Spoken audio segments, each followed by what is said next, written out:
Let's talk about jobs, and specifically jobs to build houses. Yes, builders. We need more houses. We haven't got enough builders. We keep importing more builders from abroad, and then they need more houses.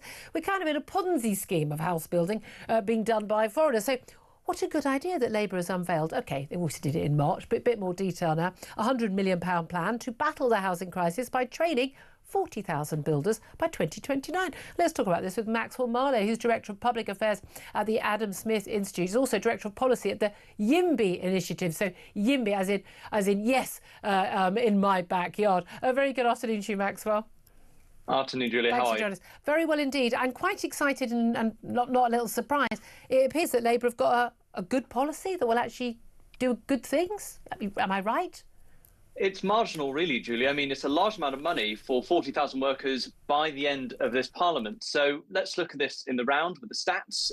So the housing industry, the construction industry takes on 200,000 people a year, and they lose 200,000 people a year. And they currently have enough people to do a lot of the building and construction that's required at the moment, but not enough to deliver that 1.5 million housing target, which the government probably won't be hitting anyway because of they're already reasons. behind, and no one's hit their target before, even lower targets. But hold on a minute. Exactly. You say the building industry construction has got enough people. You try getting a builder round my way, you are absolutely struggling. People waiting months and months to find anyone who can carry out the work. We haven't got enough builders. Well, you could say that, but I at the know same that. time, Well, not round my way. We don't.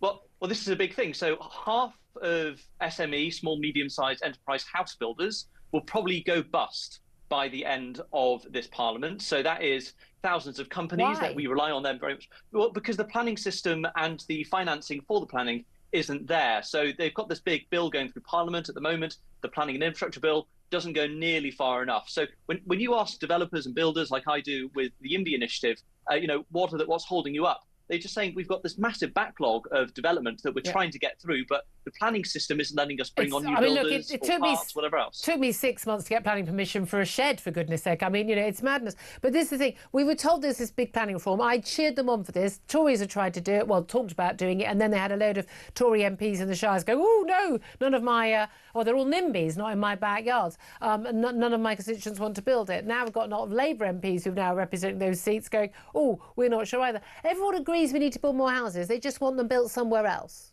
Exactly. It's a huge, huge issue, and something that we've been grappling with as a country for years and years. I mean, I just saw your interview with Mr. Dale about, climate, and, nature and water came up, but so did heat death, people dying of heat.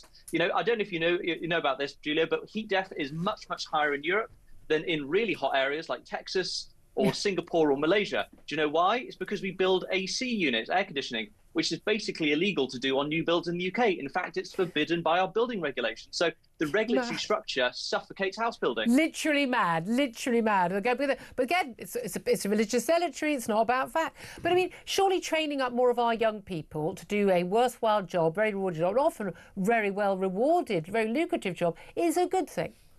It is a good thing, but you have to see where this money is going. It's not going to developers or people who, are on site doing the training. It's actually going to further education colleges. What I've seen it as is a bung to the unions, more the education for our unions. mates. Exactly, 100 million quid for 40,000 traineeship places. That doesn't sound right. So you've got to look at this in a wider context of it's Labour doing this, and they do get along with their unions quite well. So we need to fix things like the apprenticeship levy, give more certainty to builders, and they can train up our youngsters to do the jobs that are needed. I suppose also, given that so many people who work in higher education or further education now working from home, I don't suppose you can give Zoom lessons on how to lay bricks, but they'll certainly try. Maxwell Marlow, interesting to hear from you on that. We want to hear more, actually, another interview about the YIMBY Initiative, yes, in my backyard.